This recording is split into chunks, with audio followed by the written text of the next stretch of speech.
En esta primera parte quisiera empezar por hablar un poco de qué tanto ha avanzado este país en términos de seguridad social y qué tanto de esos avances que todos pueden prácticamente ser atribuibles al desarrollo de la Ley 100 de 1993. En primer lugar, decir que Colombia prácticamente en 23 años de implantación de la Ley 100 hemos aumentado la cobertura de aseguramiento 6.2 veces. Hoy en día estamos en el 98% de cobertura de aseguramiento, pero en 1990, no hace mucho tiempo, era el 15.7%. Este dato lo da el Estudio Sectorial de Salud de 1990, donde establece ese nivel de cobertura que tenía la Seguridad Social en Colombia, una cobertura con una muy grande inequidad, donde particularmente en la zona rural, los municipios muy pequeños y la población que vivía en la zona rural prácticamente no tiene acceso a la seguridad social en salud. En 20 años, Colombia redujo el riesgo financiero de las familias, o sea, el gasto de bolsillo, lo que se gasta de bolsillo en salud, del 45% al 14%, según el estudio de cuentas nacionales de salud. Yo les quiero decir que esta reducción de gasto de bolsillo es la más alta que ha habido en el continente americano. Colombia tiene el menor nivel de gasto de bolsillo de todos los países de América, con excepción de Cuba. Y si uno se compara con países, comparamos nuestro país con países de similar nivel de desarrollo como México o Brasil, en estos países el gasto de bolsillo está muy cercano al 40% todavía de la totalidad de gastos. Es decir, hay un nivel muy alto de protección financiera frente a los problemas y eventualidades, especialmente de alto costo en salud. Además, cerramos la brecha de inequidad en el acceso. Esto ha llevado a que en Colombia, por ejemplo, la tasa de hospitalización del tití más pobre sea del 9.8%, o sea, 9.8% de los colombianos más pobres son hospitalizados a lo largo de un año. Mientras en el tití más rico es aún más baja, 8.6%. Esto puede estar obviamente influenciado por mayor prevalencia de morbilidad en la población más pobre, pero yo les quiero comentar que también, según el Estudio Sectorial de Salud de 1990, en ese momento el 60% de la población colombiana decía que no tenía acceso a los servicios médicos hospitalarios. Y ese 60% era indudablemente la población más pobre, la que se situaba en la informalidad laboral. Esto nos lleva a un índice de equidad horizontal prácticamente de cero.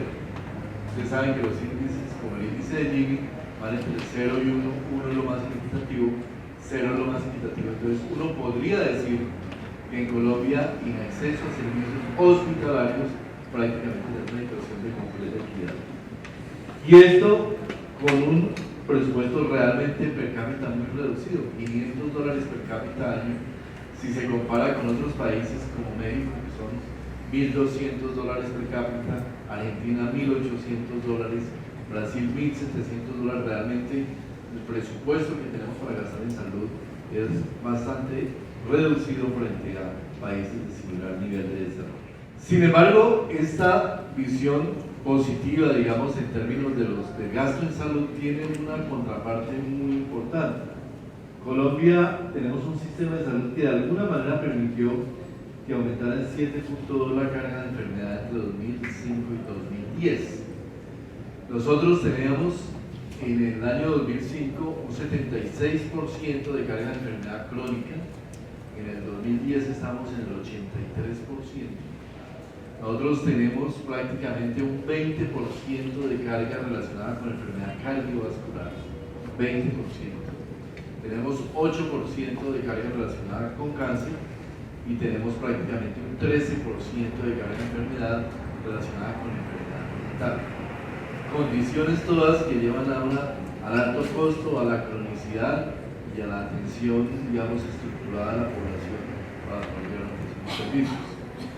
La expectativa de vida en Colombia en el año 2010 es de 74 años. De esos 74 años tenemos prácticamente un colombiano promedio vive 17 años con discapacidad evitable debido a la carga de enfermedad, y esa discapacidad evitable es prácticamente el triple de la que puede tener, por ejemplo, un australiano que vive 81 años la expectativa de vida solamente vive 9 años, 8 o 9 años con discapacidad. De manera que nosotros tenemos un tema muy severo de acumulación de carga de enfermedad relacionado con la transición demográfica y epidemiológica.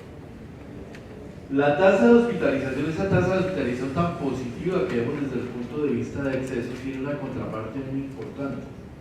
Nosotros tenemos una tasa de hospitalización que es prácticamente el doble de la tasa promedio nacional en países como México o Brasil. Eso nos lleva a evidenciar que Colombia tiene un sistema de salud muy centrado en la resolución a nivel hospitalario, y es lo que vemos todos los días en el sistema de salud, en un sistema de salud donde la puerta de entrada prácticamente son las urgencias de los hospitales de alta complejidad, y las personas terminan prácticamente buscando la atención dentro de esos hospitales por una falta de respuesta de lo que sería el nivel primario de atención. Y esto lleva a situaciones como, por ejemplo, que la tasa de cesáreas de Colombia sea 4 veces la tasa de cesárea recomendada por la Organización Mundial de la Salud. Para el año 2003 nosotros teníamos una tasa de cesárea del 46%, mientras la recomendación es del 10%. Tenemos ciudades como Cartagena, que tiene una tasa de cesárea del 73%, y tenemos ciudades como Barranquilla, donde la tasa de cesárea es del 92%. Y esto ha venido creciendo de una manera absolutamente creciente. Yo siempre comento que hace 2 años que tuve la oportunidad de estar en Cartagena con el director de ginecostetricia del Hospital Monte Sinaí en Nueva York. El tipo era aterrado y decía: ¿cómo es posible que ustedes tengan 73% de tasa de cesárea en Cartagena si en Nueva York apenas llega al 36%? Hay un tema muy grande, muy estructural de resolución hospitalaria del sistema de salud. Con grandes limitaciones también. Consumimos 91 días, según el estudio de Mario Piñeros del Instituto de Meteorología, esto es solo para Bogotá, 91 días en el diagnóstico de CA de mama, mientras la recomendación es de 30 días hasta el inicio del tratamiento. Es decir, nosotros gastamos 3 meses entre el momento en que se da la sospecha diagnóstica hasta el momento de confirmación del diagnóstico con la señora de cáncer de mama. Mientras la recomendación es que 30 días se debería haber iniciado el tratamiento. Y esto tiene que ver con lo que todos los días pasamos dentro del sistema de salud, y es como la persona termina agenciando su propia atención, y el sistema de aseguramiento no le provee toda la estabilidad que le debe proveer para poder tener una atención inmediata. Ustedes lo saben, a mí me toca todos los días que la EPS cerró el servicio con tal institución, vuelva y empiece el tratamiento, que el diagnóstico no se completó, que las quimioterapias que hicieron hasta la mitad vuelvan, es decir, con unos costos humanos, sociales y de salud absolutamente evidentes. Entonces, tenemos un sistema esencialmente hospitalocéntrico, un sistema con atención fraccionada que requiere de todas, donde el paciente probablemente es la última prioridad, no es la primera prioridad por lo menos, en lo que debe requerir una atención continua y con oportunidad y con esperabilidad en un sistema de salud. Esa visión de patrón de morbilidad y patrón de enfermedad que nos da la carga de enfermedad finalmente es solamente un promedio. Si uno mira Colombia adicionalmente desde el punto de vista territorial, departamental, se encuentra que esa realidad tiene una variación muy grande. Miren ustedes que la mayor causa de carga, la mayor causa de mortalidad en Colombia por enfermedad crónica, que es la mayor causa de carga, solamente se representa en la zona más estructurada demográficamente de Colombia, del país: norte de Santander, Boyacá, Cundinamarca y el eje cafetero. En esos departamentos es donde se acumula mayor carga de enfermedad crónica. Sin embargo, en el Piedemonte Llanero, en Antioquia y el sur del país, la principal causa de mortalidad todavía son las causas externas: el homicidio y los accidentes de tránsito.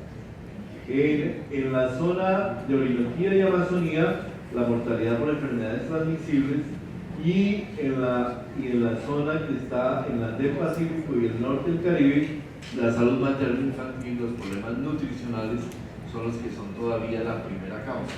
Nosotros tenemos un sistema que es absolutamente homogéneo, pero que en su aplicación no reconocen la diversidad del país. Y ahí uno se pregunta, evidentemente, como nos preguntamos desde hace 2 años en el Ministerio, tenemos un modelo de atención y ese modelo de atención se adapta a las realidades de cada región del país. Y la respuesta es que la primera duda es si realmente en Colombia tenemos un modelo de atención o tenemos tantos modelos de atención como relaciones entre EPS e IPS existen. Yo diría que eso es un poco más el diagnóstico de lo que realmente tenemos. No tenemos un modelo de atención, sino tenemos un sistema de seguridad social que responde finalmente por unos riesgos, pero no un modelo donde la atención de salud la damos a una organización, una ordenación que tenga unas características específicas. Eso, y mucho menos una adaptación a los problemas de salud de Colombia. Entonces, evidentemente, aquí en estas zonas tenemos los mayores problemas de salud pública tradicionales, la mayor carga por mortalidad materna, las mayores mortalidades infantiles, los mayores problemas de nutrición, y el sistema claramente tiene muchas dificultades para llegar y abordar esas poblaciones de una manera focalizada y diferencial, cuando lo que ofrecemos son evidentemente solamente un aseguramiento sin una connotación, digamos, sistémica del sistema de salud. Este es el caso de Santander. La evolución de la mortalidad en Santander, yo creo que usted la debe conocer. La primera causa, enfermedades del sistema circulatorio, las demás causas, neoplasias, por aquí están las enfermedades transmisibles y la alteración del periodo perinatal. Y como decía, Santander es un departamento con una mortalidad ya muy post-transicional, muy orientada hacia los problemas crónicos y donde evidentemente los temas del envejecimiento son definitivamente centrales. Sin embargo, uno se puede preguntar si dentro de Santander pueden haber efectivamente diferencias. Si uno se va a algunos municipios del Magdalena Medio, o se va a la provincia de García Rovira, seguramente encuentra que hay unos grupos poblacionales que tienen unos patrones de morbilidad y de mortalidad diferentes, y que la pregunta es hasta dónde los estamos abordando y hasta dónde tenemos ese conocimiento que nos permite realmente estructurar un modelo para el departamento desde esa visión diferencial. Siguiente. Miren lo que sucede de esas diferencias de país. En La Guajira la mortalidad materna es de 235 muertes por cada 100.000 nacidos vivos. La razón de mortalidad materna en el país es de 55, prácticamente es 4 veces mayor que en el resto del país, pero no es incluso la mayor de Colombia. La mayor mortalidad materna de Colombia está fichada. Tenemos evidentemente unas diferencias regionales totalmente importantes. Frente a eso, ¿qué es lo que tenemos en sistema de salud? Un sistema de salud, una oferta de salud evidentemente muy centrada en el hospital. Creo que Colombia ha invertido una cantidad de recursos muy grandes, inversiones públicas y privadas en la alta complejidad, pero yo creo que tenemos un retraso, un rezago muy importante en la baja complejidad, y tenemos una capacidad resolutiva diferencial. Eso solamente para la red pública. 90%, por encima del 90% de tasa de ocupación en los hospitales públicos de segundo y tercer nivel, creciendo, como ustedes ven, esa tasa de ocupación, mientras vemos prácticamente un decrecimiento, una subutilización de más del 60% en la oferta pública de primer nivel. En la atención de primer nivel tenemos un sistema de primer nivel que se nos volvió obsoleto, que no tiene capacidad resolutiva y que termina remitiendo. Si ustedes a mí sí me toca ver y tener claro cómo la tecnología más importante hoy en día del primer nivel en Colombia es la ambulancia. No es el ecógrafo, no es el fonendoscopio, no es el laboratorio, es la ambulancia. Y esa es la ambulancia porque es la que permite llevar al paciente y no resolver, sino salir de allí con el paciente hacia un hospital de alta complejidad. Y llegan unos ejemplos que se repiten por todas las ciudades. Un municipio como Tuta, Boyacá, donde estuve hace 2 semanas, y veo un hospital pequeñito de 2 consultorios, con 2 médicos y 3 ambulancias. Y le dijeron al director, ¿pero usted qué hace con 3 ambulancias? Y no, y necesito otra. ¿Cómo así? Necesito un proyecto para otra ambulancia más. ¿Pero cómo así? Me dice, no, es que cada vez que se me va una ambulancia, Tuta queda a 25 minutos de Tunja. Cada vez que se me va una ambulancia al Hospital San Rafael de Tunja, se gasta en promedio 22 horas allá parada la ambulancia, mientras al paciente le resuelven el tema. Muchas veces, si el paciente está grave, se va con el médico queda también allá secuestrado hasta que resuelvan el tema. Y obviamente, si es un accidente cerebrovascular, el tema puede durar hasta 2 o 3 días hasta donde termine el paciente buscando. Entonces, hay un tema muy complejo de capacidad de respuesta de primer nivel, y también hay que reconocer un tema muy complejo en la forma en que estamos retribuyendo ese primer nivel. Es decir, esa estrategia del capito remito realmente no ha generado los resultados que deberíamos tener, y uno tiene realmente evidencia de que de alguna manera estamos pagando por servicios de primer nivel que no tienen la capacidad de respuesta, y ese es un tema que evidentemente, si queremos invertir el modelo, hay que abordarlo. Tenemos que el modelo arranque desde lo primario, hay que empezar por este tema. Siguiente.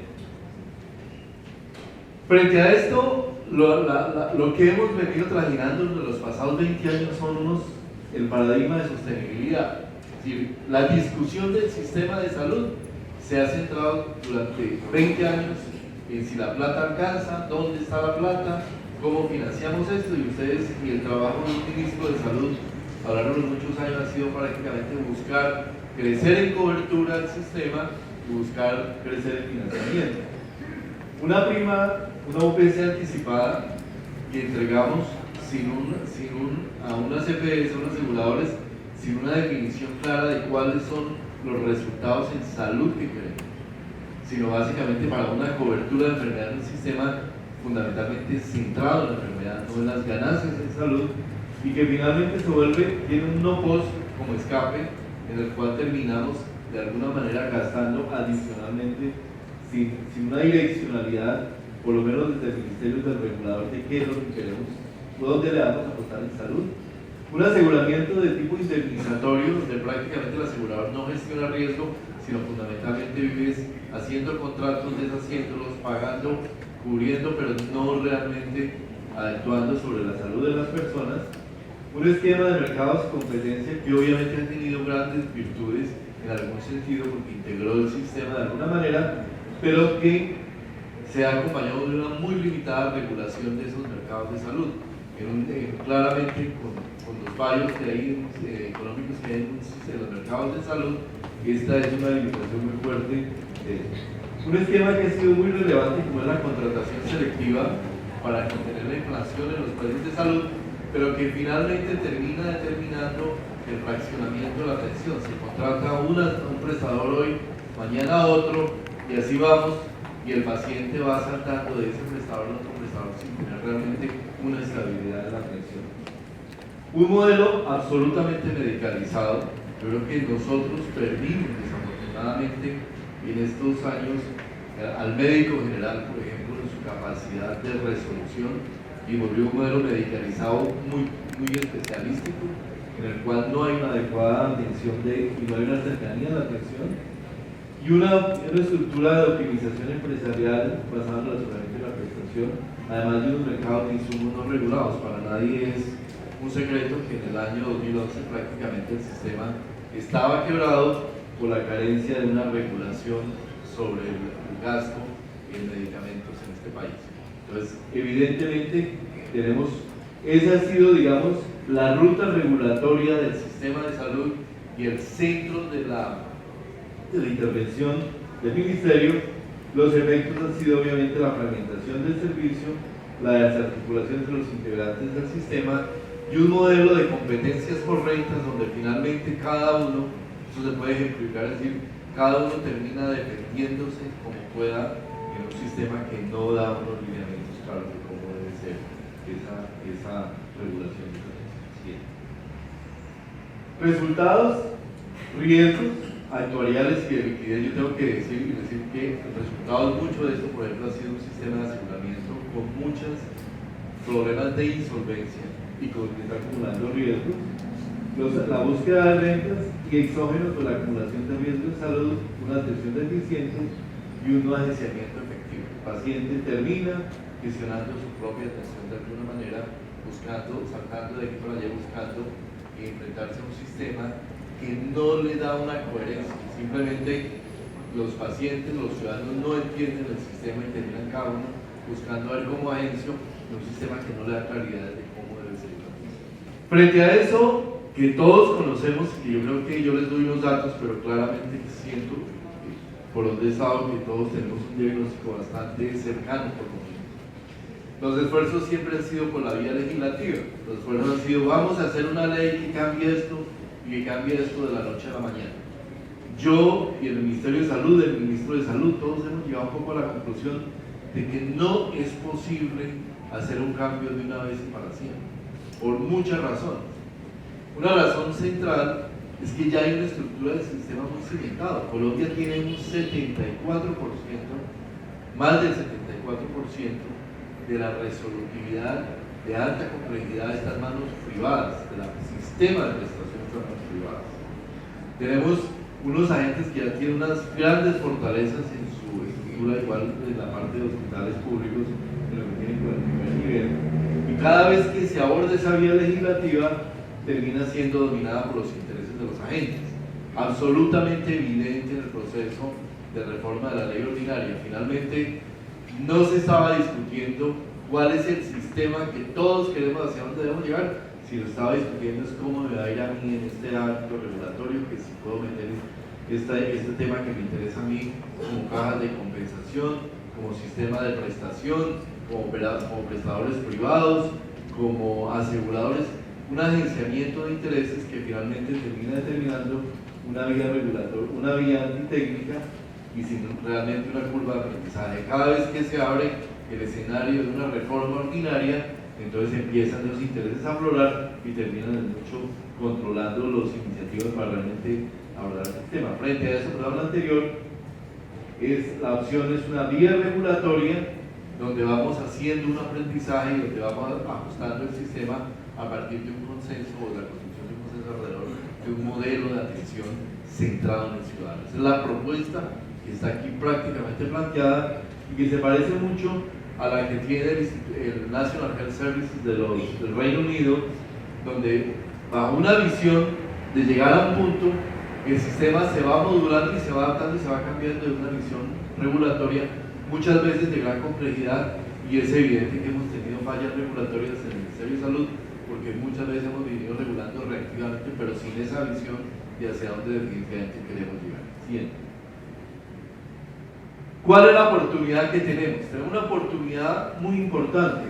Nosotros tenemos la ley del Sistema General de Seguridad Social, la ley 100, que está basada en las contingencias, en un sistema de seguridad social, protección financiera, pero tenemos una oportunidad muy especial con la implementación de la Ley Estatutaria de Salud. La Ley Estatutaria de Salud, y esto fue absolutamente intencionado desde el Ministerio de Salud, volvió a hacer una definición de sistema de salud. Si ustedes van, ahorita cuando salgan, leen, releen la Ley Estatutaria de Salud, hay clarísimamente una definición de que es un sistema de salud. Son las normas, procedimientos, procesos, mecanismos, saberes institucionales para la atención integral de la persona en salud. Esa es la formulación que trae la Ley Estatutaria. Y segundo, cambia esa visión o modula esa visión de la contingencia, de la cobertura económica de los problemas en el caso del alto costo, que es la contingencia, a una visión de atención integral en salud. Donde le dice al Ministerio de Salud, al regulador, le dice: usted debe responder por todo el continuum que va desde la promoción de la salud, prevención, tratamiento, rehabilitación, y lo tiene que hacer de una manera integral. Ese es otro artículo muy específico que está planteado en la ley estatal. Allí surge la política integral de atención en salud, que tiene fundamentalmente estos elementos, y este diagrama trata de resumirla. Primero, una política centrada en el individuo. Esto no es un invento nuestro, no es un invento colombiano. Hay un movimiento muy grande en el mundo de sistemas de salud centrado en las personas, que es el que, digamos, adoptamos aquí, es decir, tomamos el individuo como centro, de manera que cualquier acto regulatorio de la política de atención debe tener primero y centrada la mirada en dónde está el beneficio social que esa determinada regulación toma. Segundo, una organización que permita una diferenciación como una de las estrategias centrales entre zonas urbanas zonas dispersas y zonas rurales. Integrar la atención primaria en salud con un enfoque de salud familiar y comunitaria como estrategia central del modelo y abordar, muy importante, el tema del cuidado. Estrategia del cuidado. Nosotros hemos venido durante 20 años diciéndole a la población colombiana que la salud está fuera de ellos, que la salud es lo que me da el sistema y que la salud son las prestaciones. Entonces tenemos que cambiar esa visión a decirle a las personas, en primer lugar, la salud es cómo usted y su familia construyen su salud. Es aquello que usted hace para protegerse y para manejar los riesgos en salud. Y después está toda la respuesta integral al sistema.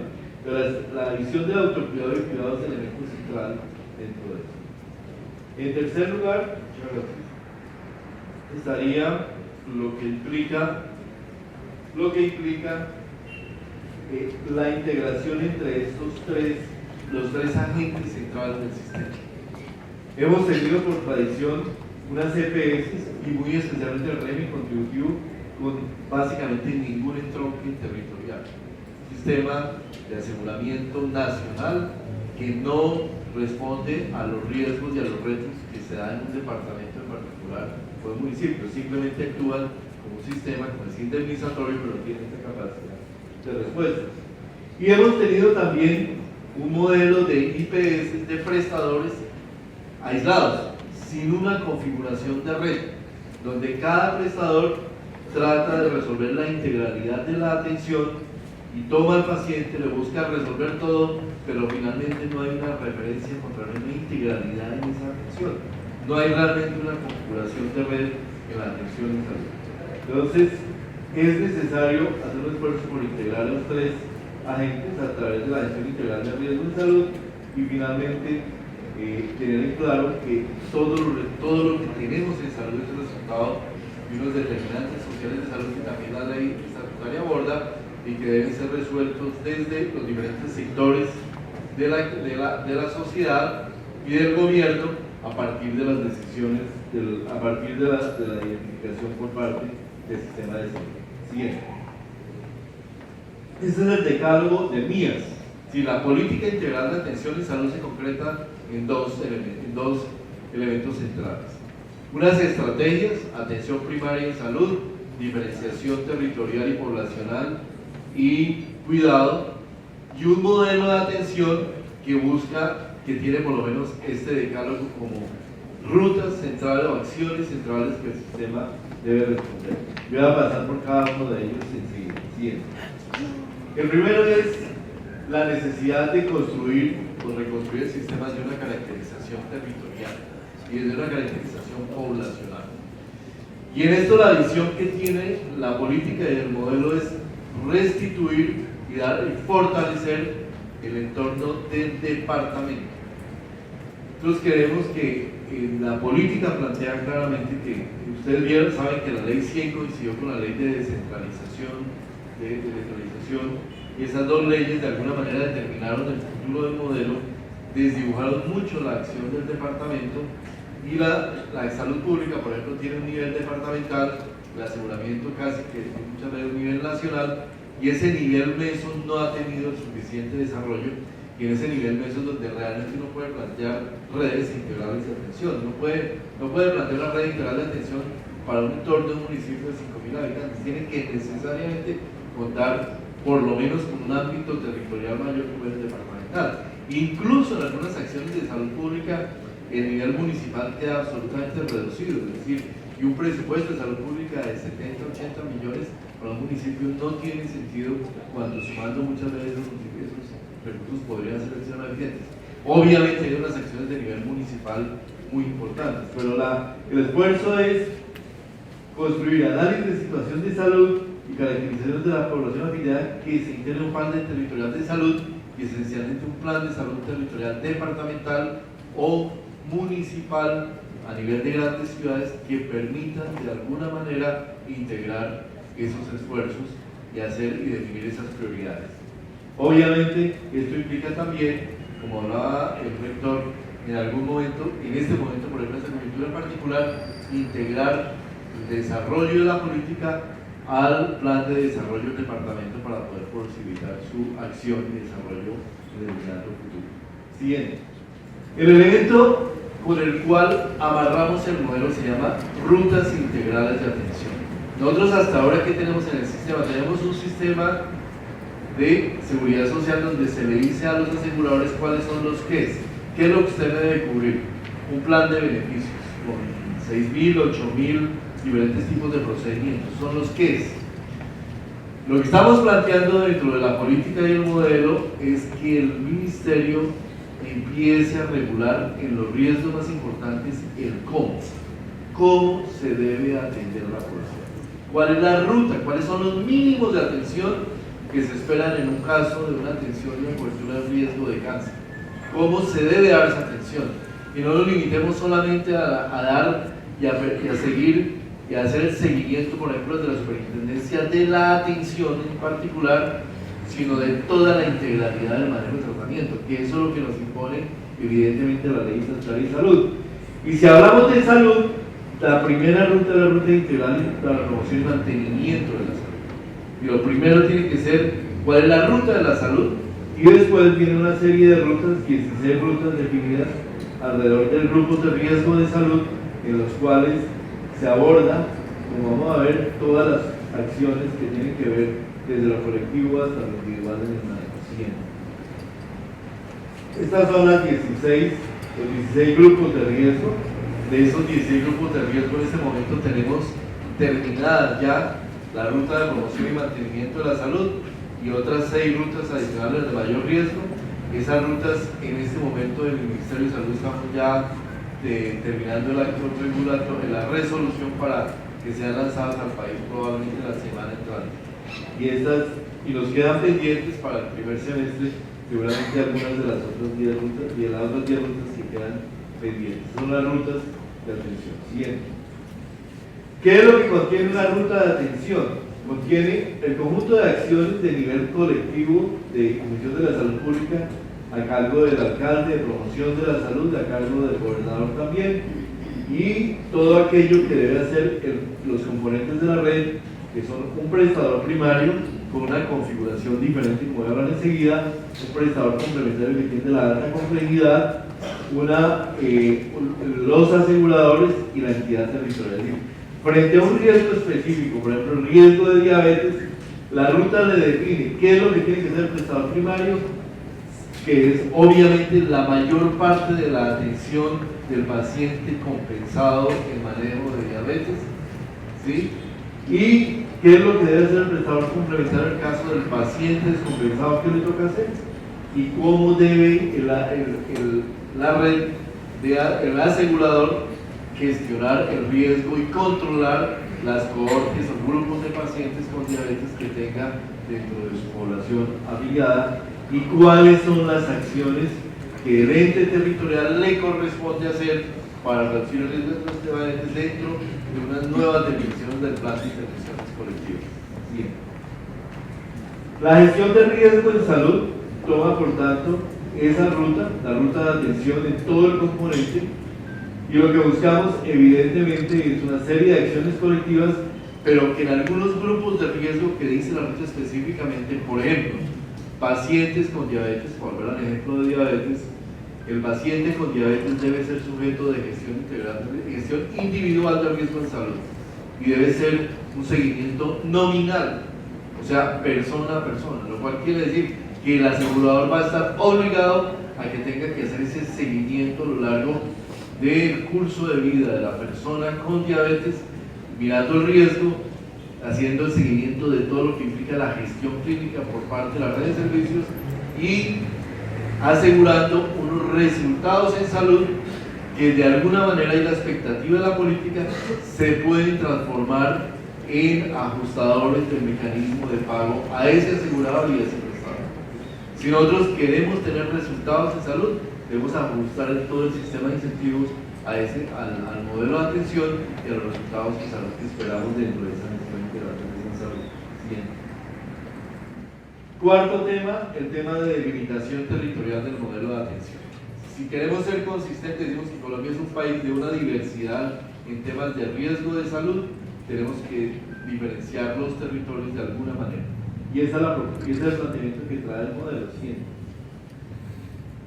Esa es la diferenciación territorial. Como dice el artículo 75 del plan el artículo 65, perdón, del plan de desarrollo, la estructuración de la política de atención integral en salud partió de la ley estatutaria, de los principios y mandatos de la ley estatutaria, se estructura en el artículo 65 del plan de desarrollo y se implementa a través de la política y del modelo integral de atención en salud. Allí nos definieron en el artículo 65 tres ámbitos territoriales para la intervención del sistema. Esos tres ámbitos territoriales son el de zonas dispersas, que correspondió de acuerdo con el análisis que hizo el Ministerio del Estudio de Geografía Sanitaria del Ministerio de Salud a estos departamentos de la Orinoquía de la Amazonía, estos departamentos que están en amarillo, a todos los municipios, al departamento de Chocó en su integralidad y los municipios del Andén Pacífico de Valle, Cauca y Nariño, que son en Nariño 13 departamentos, Cauca 3 y en el Valle del Cauca el municipio de Buenaventura, y a los 5 municipios de la Alta Guajira, que son Uribia, Riohacha, Maicao, Manaure y Albania. Esos son los territorios en Colombia que se deben considerar zonas dispersas y que son sujetos de una aplicación especial del modelo de atención. Y eso es lo que estamos haciendo en el departamento de Guainía, donde ya se definió un operador, ya salió una resolución después de un concurso abierto, donde planteamos que en ese departamento debe haber una única red de atención y un único asegurador. Y la población los 32.000 habitantes de Guainía, que estaban distribuidos en 2 aseguradores, en 2 redes diferentes, con unos indicadores muy malos de cobertura y de atención en salud, van a estar atendidos por una única red, un único asegurador, y es obviamente un modelo de optimización y de integración del sistema. Siguiente. Vuelve a la anterior, por favor. La zona verde es la zona de los departamentos con alta ruralidad, que prácticamente son el resto de departamentos del país que están denominados, y hay 6 áreas municipales que son consideradas áreas de aplicación de un modelo de zona urbana. Y esas son Cali, Bogotá, Medellín, Bucaramanga, Cúcuta y Cartagena. O sea que aquí en Santander ustedes van a tener 2 realidades de un departamento donde vamos a tener posiblemente 2 aplicaciones del modelo de atención, que es la de la zona metropolitana de Bucaramanga y la del departamento como tal. Eso no quiere decir que sean 2 realidades separadas. Eso quiere decir que el departamento y los municipios tienen que hacer el esfuerzo de la integración de esos 2 modelos, entendiendo que en una ciudad, un área metropolitana que tiene 1 millón de habitantes, como puede ser la Bucaramanga o más, tenga que tener una capacidad, tiene ya unos riesgos de zona urbana, y que ahí aplica un modelo de salud urbana, pero que también aplica un modelo de salud de alta ruralidad en el resto del departamento. Siguiente. Redes integrales de atención.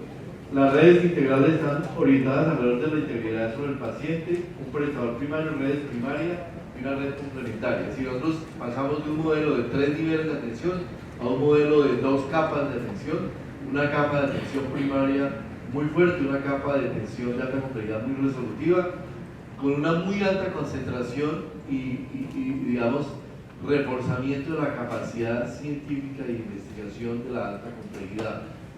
Entonces, si ustedes miran que ya estuvo durante más de un mes hecho pública el proyecto de resolución de redes integrales, dentro de ese proyecto ya se plantea, por ejemplo, que en ciertas enfermedades como cáncer, en ciertas enfermedades como algunas enfermedades raras, como leucemia, por ejemplo, van a existir subredes especializadas o centros de referencia especializados en la atención de esos grupos de enfermedades.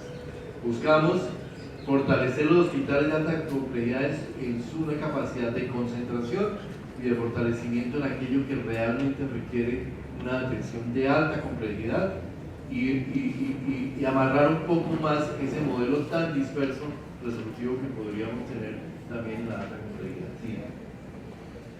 Esta es la propuesta de modelo de atención primaria, donde el prestador primario tiene un entorno, una interfase con la comunidad, que puede variar, por ejemplo, desde la aceptación, la volver a aceptación, aceptar a las parteras como parte de lo resolutivo en los modelos de zonas dispersas, es decir, abordar nuevamente un modelo mucho más centrado en la comunidad o una atención extramural o unos centros de salud sin muros en la zona de la Alta Guajira, donde claramente la atención no tiene sentido tener un sistema de salud que tiene 17 EPS, que tiene 30 y pico de prestadores, 23 indígenas, 6 públicos y 3 para 150.000 habitantes de la Alta Guajira, sino volver a tener una integralidad en ese modelo de atención.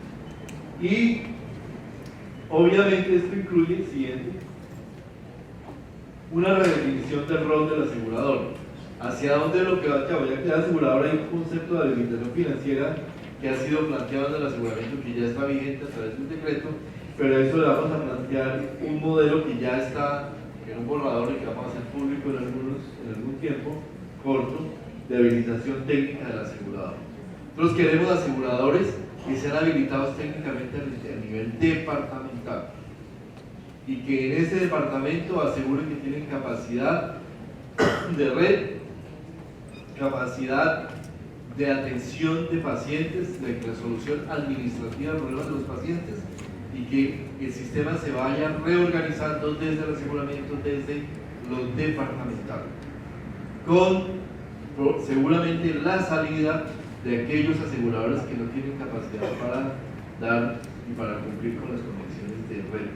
Por lo tanto, es necesario integrar el concepto de red integral de atención con el concepto de habilitación territorial del aseguramiento.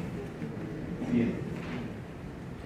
Y esto implica que es probablemente el reto más duro. Hay dos retos duros. Este es uno de los dos retos más duros para el sistema, los temas más complejos, que es redefinir el esquema de incentivos. Y en el esquema de incentivos uno de los temas centrales es el sistema de pago, el modelo de pago, los mecanismos de pago.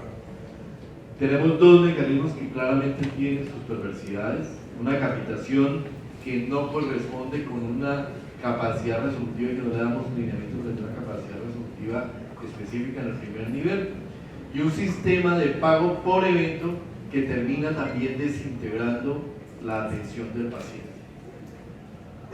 Si hablamos de integralidad, lo que necesitamos es que esa integralidad se refleje en el mecanismo de pago y en la integralidad de la atención. Y hacia donde queremos llegar es que un paciente con una condición de enfermedad deba tener una autorización íntegra. Si un paciente, un niño le da sufre una leucemia infantil, la autorización debe ser integral desde el momento en que se confirma el diagnóstico. Y en ese momento debe cesar todo esas trabas burocráticas que existen alrededor de la atención. Pero también es cierto que no es posible, y lo digo con énfasis, no es posible implementar una autorización integral si no tenemos un mecanismo de pago integral, porque si no queda el sistema completamente abierto a los incentivos para la inducción de demanda que se vuelven determinantes a la hora de la atención. Entonces tenemos situaciones absolutamente complejas como la que tenemos por ejemplo en Medellín, donde tenemos un sistema que es un reflejo de lo que muchas veces pasa en el país.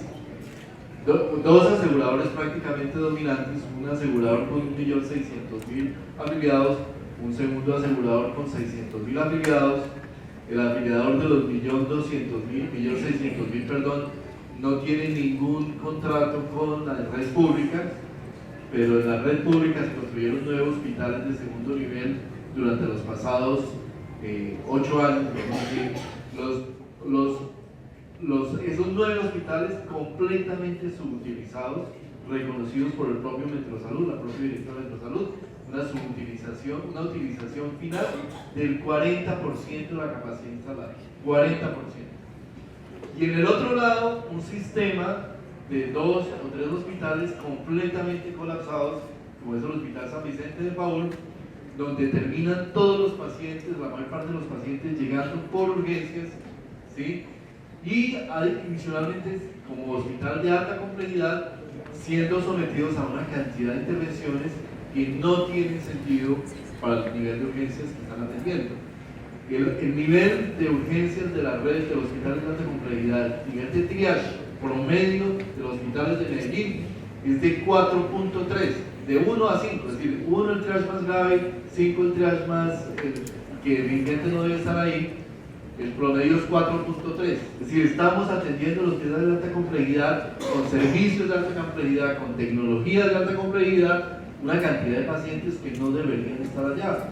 Y por otro lado, todas las redes de hospitales de segundo nivel completamente subutilizadas. Y cada 2 meses o 3 meses un escándalo en todos los periódicos de Medellín, en el colombiano, en todos los medios, diciendo que el sistema de urgencias está reventado. La pregunta es, ¿está reventado el sistema de urgencias o es que tenemos una desorganización y una desarticulación absoluta de todo el sistema de salud? Entonces, señores, a nivel territorial hay que sentarse a plantear cómo es que realmente vamos a organizar el modelo y cómo debemos entrar todos a actuar dentro de una visión sistémica. Y ahí el tema de los incentivos es absolutamente central, incluidos los incentivos para recursos humanos y salud. Hay claramente una obsolescencia del recurso humano de primer nivel. Seguramente hay limitaciones, no se les está pagando como se debería pagar, pero también si yo en la medida que yo logre incrementar la capacidad resolutiva de ese primer nivel, tengo que incrementar la capacidad y la retribución a ese primer nivel de atención y a los recursos humanos que trabajan en ese primer nivel. Mientras no haya eso, claramente no va a ser posible mejorar la retribución, y obviamente la mayoría de nuestros muchachos que estudian medicina no quieren quedarse en un primer nivel de atención, ni quieren ser médicos generales, ni quieren ser médicos familiares. Ese tema es el siguiente punto, Hugo, pasémoslo. Es un tema que hay que cambiar siguiente. Es información que tiene que ver mucho con el talento humano. Nosotros necesitamos, y en esto la universidad es un elemento central, por eso yo siempre en esta presentación digo, aquí son 3, pero deberíamos ser 4. Y ese cuarto se llama universidad. Durante más de 20 años, el sistema de salud no le ha dado las señales a la universidad sobre cuáles son los recursos que se requieren en el sistema de salud. Colombia es el único país del continente americano donde el sistema de salud no tiene injerencia prácticamente en la regulación de la educación en salud. En todos los demás países, el sistema de educación en salud es regulado por el sistema de salud. Nosotros no queremos llegar a suplantar obviamente el Ministerio de Educación, pero sí creemos que debe haber una clara integración entre las necesidades de recursos del sistema y los recursos que se producen a nivel de las universidades. Y ahí tenemos, evidentemente, que tenemos unas deficiencias muy importantes, producto seguramente de esa falta de señales, pero producto de un sistema educativo que mucho se desarticuló del sistema de salud. Hoy tenemos médicos, pero muchos médicos egresados que durante su práctica profesional no tuvieron la oportunidad de atender un parto, ¿sí? Que llegan a un primer nivel de atención, a un hospital de primer nivel y no hay forma de atender un parto allá. Obviamente, con todo esto termina implicando que las salas de parto terminan siendo cerradas, como han sido cerradas en la mayor parte de las ciudades del país. Ayer me decían en Valledupar, en Valledupar se cerró la última sala de partos de primer nivel la semana pasada. Y eso pasó en Valledupar, eso pasó en Cartagena, eso ha pasado en todas partes. Eso no es solamente en Medellín, también es clarísimo. Entonces, definitivamente tenemos que buscar reestructurar esto y tener un recurso humano que tenga la capacidad resolutiva. Y esa capacidad resolutiva tenemos que volverla a construir o reconstruirla sobre esos recursos humanos que tienen primer nivel de atención. Hay muchos países que han llegado a la conclusión, países como Holanda, que tiene un sistema muy parecido al nuestro, donde dicen en un modelo de aseguramiento el médico general deja de perder, naturalmente pierde capacidad resolutiva. Pero tenemos que pensar entonces cuál es la respuesta a ello. Deberíamos darle debemos estructurar, por ejemplo, en 2 fases la formación de la especialidad y darle una primera etapa de medicina familiar o comunitaria, o como plantea el propio José Félix Patiño, una especialización en medicina general, no sé, pero hay que dar una respuesta a eso. Nosotros tenemos que tener un recurso humano al primer nivel con capacidad resolutiva. Igualmente el tema de las enfermeras. A las enfermeras les quitamos hace años la capacidad, por ejemplo, de atención de partos, pero también las fuimos ubicando fundamentalmente en la alta complejidad de las enfermeras profesionales, y el espacio del primer nivel prácticamente quedó en manos de las auxiliares. Tenemos un perfil de auxiliar clarísimamente, profesor, como usted dice, que al que le pedimos tanto que no da, porque le pedimos que sea promotora, porque los promotores lo acabamos. Le pedimos que haga promoción, le pedimos que haga detección de riesgo, que atienda todos los programas del primer nivel de atención, pero que tenga capacidad de atención hospitalaria, de atención en unidad de cuidado intensivo.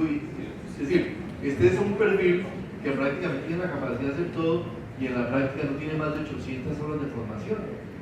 Entonces, hay que pensar, hay que reestructurar y hay que pensar en la enfermería también. Si queremos reforzar la atención de partos en los primeros niveles de atención, ¿cuál es la respuesta que tenemos que dar? Hay que pensar si tenemos que seguir con el modelo especialístico en la atención de partos o tenemos que empezar a pensar como pensó Chile, Bolivia, Ecuador, Perú, que hay que pensar en un modelo profesional, por ejemplo, de ginecología y obstetricia, ¿sí? ¿Qué es lo que o una especialidad en la enfermería? Hay que plantearse, hay que tener capacidad de innovación para realmente poder pensar en esa posibilidad de un modelo de este estilo. Y hay obviamente la universidad es un elemento central.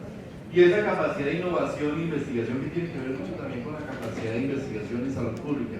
Yo creo que ustedes aquí en Santander, Antioquia, Valle del Cauca, Bogotá, tienen la fortaleza de tener unas universidades de un desarrollo y una capacidad de respuesta de salud pública muy grande, muy estructurada, pero realmente fuera de esos departamentos las capacidades de respuesta de investigación en salud pública es muy limitada, probablemente incluyendo bien algo del eje cafetero. Entonces tenemos que llevar esa capacidad de investigación en salud pública más allá de los departamentos que tienen esas universidades. Yo con esto termino. Quiero darles un poquito la visión de a dónde queremos llegar. Queremos llegar a un sistema donde el paciente tenga una oportunidad de ser afectado desde la visión de salud colectiva, de salud pública por el territorio, que sienta que el territorio, llámese departamento o municipio, tiene acciones de salud pública concretas y que le comunique al diálogo. Queremos tener un ciudadano que sienta que tiene una red de servicios claramente identificada y que esa red de servicios es la que él le corresponde, que esa red tiene estabilidad, que tiene una puerta de entrada en el primer nivel y que tiene una adscripción a ese primer nivel y que tiene un sistema de atención que no le pone trabas en la atención, pero que es un sistema que le responde por la integralidad de su riesgo o de su enfermedad una vez está cubierta.